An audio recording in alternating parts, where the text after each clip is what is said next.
The Nok Civilization, Nigeria's Ancient Artists. Imagine digging for tin on a hot afternoon in central Nigeria and turning up the broken face of a long-forgotten ancestor, eyes pierced through, hair braided in intricate patterns, lips parted as if about to speak. That is how the Nok civilization re-entered history, not through royal chronicles, but through fragments of clay terracotta masterpieces that had slept in the soil for over 2 millennia. Today we'll meet the Nok, farmers and early ironworkers, artists with a striking visual language, and a people whose legacy still shapes how we think about art in Africa. Stay with me. By the end, you'll never look at Nigerian history the same way again. 1. Where and when was Nok? The Nok culture flourished in what is now central Nigeria, roughly across parts of today's Kaduna, Plateau, and Nasarawa states on and around the Jos Plateau. Scholars place its main span between roughly the mid-2nd millennium BCE into the 1st century CE, with a height of terracotta sculpture and early ironwork clustered in the 1st millennium BCE. Radiocarbon and site work suggest terracotta production becomes visible by the 900s, 700s BCE, and iron smelting is evident by at least the mid-1st millennium BCE. You'll hear different date ranges in books, some compress Nok to c. 500 BCE, 200 CE, others extended earlier based on charcoal and associated materials. Think of Nok as a long tradition that rose, evolved, and gradually faded by about the early centuries CE. 2. The Accidental Rediscovery. The first Nok head turned up not in a museum, but in a mine. In the late 1920s and early 1940s, tin miners operating near the hamlet of Nok and elsewhere on the Jos Plateau began unearthing clay heads and figures at depth. One famous story tells of a terracotta head used as a scarecrow in a yam field before anyone realized its importance. British administrator archaeologist Bernard Fagg, based in Jos, recognized the piece's significance. He began documenting finds, worked with local communities, and led early excavations that linked these sculptures to a coherent archaeological culture he called Nok. His fieldwork at sites such as Taruga in the 1960s uncovered not only terracottas but furnaces, tuyères, slag, and iron objects, hard evidence that Nok people were smelting iron. 3. The land and the Lifeway. Nok settlements appear to have been small hamlets or single compounds built largely from perishable materials like wood and thatch, which don't preserve well. Archaeobotanical studies show people cultivated pearl millet and cowpea, used various wild and oil-rich fruits, and mixed farming with gathering and hunting. There's no clear sign of large towns or palaces. Instead, we see a network of small communities sharing a visual and technological tradition. This doesn't mean they lacked complexity. It means their complexity wasn't expressed in big architecture. It was expressed in clay and fire. 4. Nok's signature, terracotta art. Now to the stars of Nok culture, the terracotta sculptures. These works are often hollow and coil-built, with carefully modeled anatomy and elaborate surface details, necklaces, bracelets, patterned hair, and scarification. The eyes are frequently triangular or slit with perforations. Nostrils and pupils are often punched through, a practical choice that also helps vent steam during firing. The figures range from heads to full bodies, human and occasionally animal, and probably included composite scenes. Many survive as fragments, heads, hands, torsos, because erosion and floods rolled them in alluvial deposits, scattering pieces far from where they were first set up. Scholars still debate function. Were they ancestral portraits? Shrine figures? Funerary markers? Excavations that catch sculptures in context, alongside charcoal, pottery, beads, and burial evidence, suggest ritual and commemorative roles, possibly tied to lineage, status, or protection. The uniformity of the clay in some figures hints at specialized workshops drawing from specific clay sources, implying skilled artists or guilds who could command materials and techniques. 5. Fire and iron, technology in the 1st millennium BCE. The iron story is pivotal. Nok isn't just art, it's metallurgy.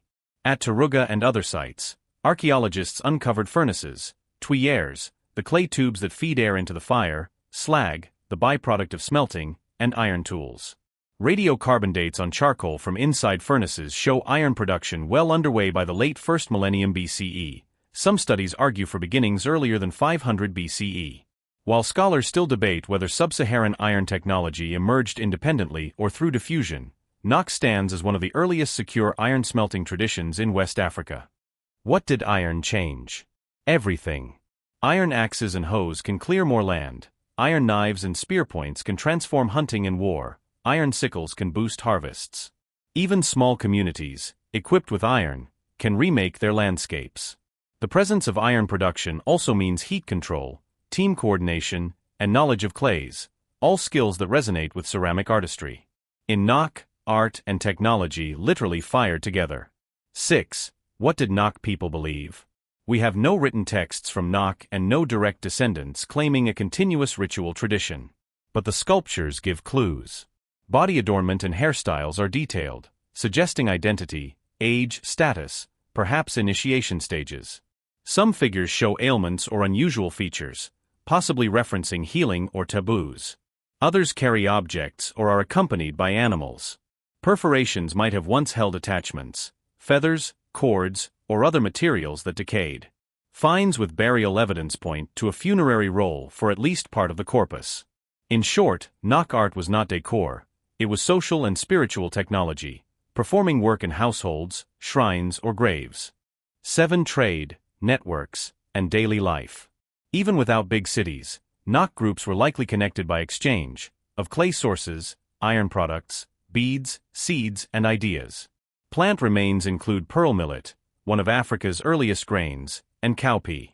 Iron tools imply or procurement and charcoal production, tying Nok into the wider ecology of forests and savannas. The Jos Plateau's tin ores, though mainly exploited in colonial era mining, hint at a complex geology the Nok would have known. Archaeologists also find stone beads in Nok contexts, suggesting craft specialization beyond metal and clay. 8. Why did Nok fade? By the early centuries CE, Nok sites thin out in the record. Why? Several overlapping factors are plausible: environmental stress, soil exhaustion from charcoal production and agriculture, climate shifts that altered rainfall and vegetation, political reorganization, or migration toward new resource frontiers. Remember, archaeological disappearance usually means transformation, not extinction. People change where they live and how they express identity. The Nok tradition likely morphed into new regional cultures whose art and settlements we haven't fully linked yet. Caution: some older books proposed a straight line from Nok to later cultures like Ife or Igbo Ukwu. Today, scholars treat those as separate traditions unless a clear bridge is documented. It's safer to speak of inspiration and precedent than direct descent. 9. The modern story: looting, museums, and research. From the moment collectors realized how old and beautiful Nok figures were, looters began targeting sites. Because sculptures are often found in eroded streambeds and pits, the context, the crucial scientific information about how objects were used and buried, is easily destroyed. Many Nok pieces in private collections abroad are fragmentary and heavily restored, some are composites. Nigerian authorities and museums have worked to protect sites and to stop illicit export, but the demand has been persistent. The 1970 UNESCO Convention on Illicit Antiquities underpins international cooperation today, and recent scholarship urges combining formal law with community stewardship to safeguard heritage. On the positive side, large collaborative research has transformed what we know. Since 2009, a long-term German-Nigerian project led by researchers at Goethe University Frankfurt and Nigerian partners systematically surveyed and excavated dozens of sites, studied clays and plant remains, and refined the chronology. Their work, building on the foundational efforts of Bernard and Angela Fagg and many Nigerian archaeologists, has given us a Nok that is more than a gallery of isolated heads.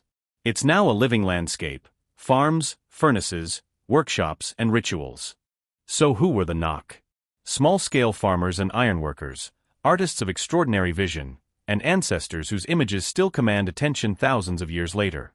Their story teaches us that complexity isn't only measured in city walls and kings' palaces. Sometimes it's captured in clay, fired in a village kiln, and carried in memory across generations, until a miner's shovel brings it back to light.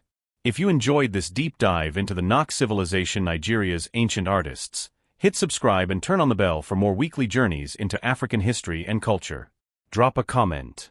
Which Nok detail surprised you most? The iron furnaces or the hairstyles? And if you'd like a part 2 on how scholars analyze Nok clay and firing techniques, tell us in the comments section. Thank you for watching.